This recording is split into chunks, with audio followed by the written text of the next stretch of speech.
যুবভারতী কাণ্ডে গ্রেপ্তার দুই, স্টেডিয়ামে ভাঙচুরের ঘটনায় গ্রেপ্তার আটক শুভ্রপ্রতিম দে এবং গৌরব বসু। এই দুজনকে ইতিমধ্যেই গ্রেপ্তার করা হয়েছে বলে জানতে পারা যাচ্ছে। যুবভারতী কাণ্ডে গ্রেপ্তার দুই, স্টেডিয়ামে যে ভাঙচুর চালানো হয়েছিল আমরা দেখেছিলাম, মেসি এসেছিলেন এবং মেসিকে না দেখতে পেয়ে ক্ষুব্ধ হয়ে উঠেছিলেন দর্শকরা। তাদের যে ক্ষোভ আছড়ে পড়েছিল, স্টেডিয়ামে ভাঙচুর করেছিলেন তারা। সেই ভাঙচুরের ঘটনায় গ্রেপ্তার করা হলো দুজনকে। যুবভারতী কাণ্ডে গ্রেপ্তার করা হলো দুজনকে, স্টেডিয়ামে ভাঙচুরের ঘটনায় গ্রেপ্তার করা হলো এই দুজনকে। আরো বিস্তারিত জানবো, ফোন লাইনে রয়েছেন প্রতিনিধি রিয়া মাঝি। রিয়া, জানিয়ে রাখবো যে এই স্টেডিয়ামের উপরে যে ভাঙচুর, সেই ঘটনায় এবার দুজনকে গ্রেপ্তার করা হলো। সুপ্রদীপ দে এবং গৌরব বাসু, এই দুজনকে গ্রেপ্তার করা হয়েছে এবং যেমনটা জানা যাচ্ছে যে খড়দা থেকে তাদেরকে গ্রেপ্তার করা হয়েছে।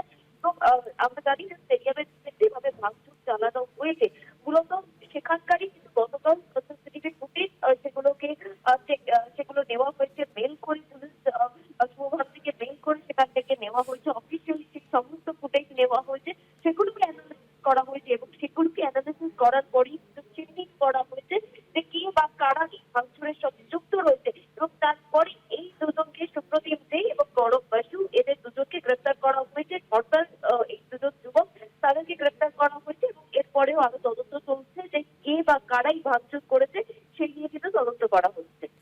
ধন্যবাদ রিয়া।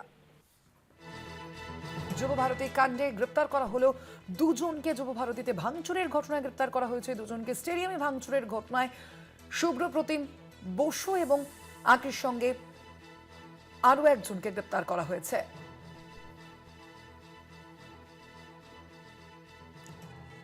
শুভ্রপ্রতিম বসু এবং গৌরব বসুকে আটক করা হয়েছে।